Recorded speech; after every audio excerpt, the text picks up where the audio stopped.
from physical chemical wastewater treatment plant is collected by a disposal farm. Ekiragiro eki nikimanywa nka National Environment Management of Hazardous Chemicals and Products Containing Hazardous Chemicals kandi kikateekwaho omwaka gw'2024 kandi obwa hati kiryo nikiza kuteekwa Omunkora.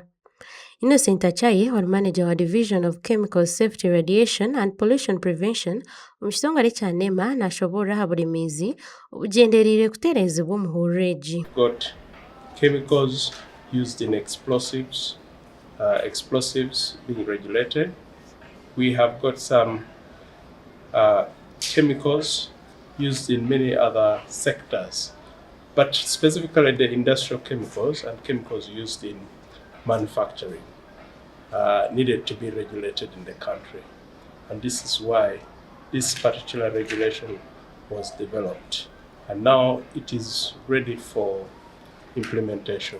Innocent Achaye nashobora ngu buri muntu weena aine obujunaanizibwa bw'okwihikirira obushobozi kuhababira omuntu ninga kampani erikoresa kubi ninga erikwatwa kubi chemicals ezi ninga emibaazi. Environment management in the country is a decentralized role. NEMA simply plays the role of coordination and oversight.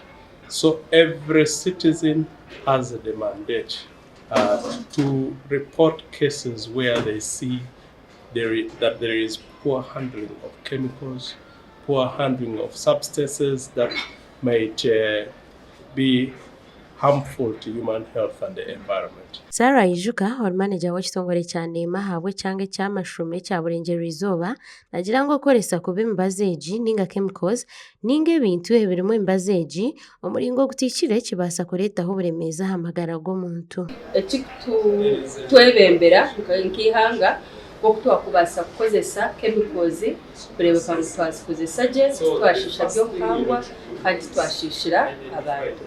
Nomanya ngu chemicals twatutazikwasire gye nizibaasa kuturwaza na muno ezikubaasa kugyenda nk'omu mwanya ezitukugamba zaaba zatirwa omushana zikaza nk'omu mwanya tukaziisya nimbi amagara g'abantu. Andrew Othieno, or manager wa Standards Development omu kitongole ekikujunaanizibwa eby'omutindo mu Uganda ekya Uganda National Bureau of Standards nagira ngu ekiragiro eki nikiija kuba nikikwata munonga abarikoresa ebintu ebirimu emibaazi ninga chemicals nk'amakorero.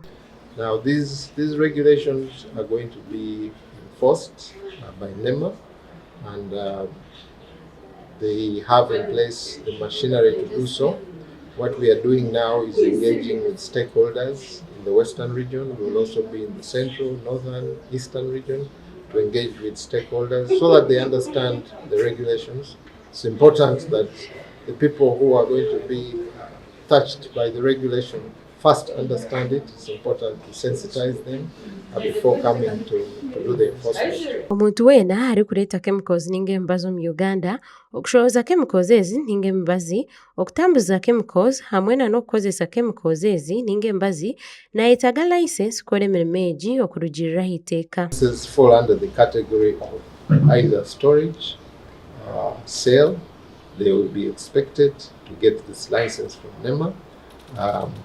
The application procedure is very simple and straightforward. A small administrative fee is levied, and the regulation builds into it a timeline to ensure that NEMA does not delay in issuing these regulations.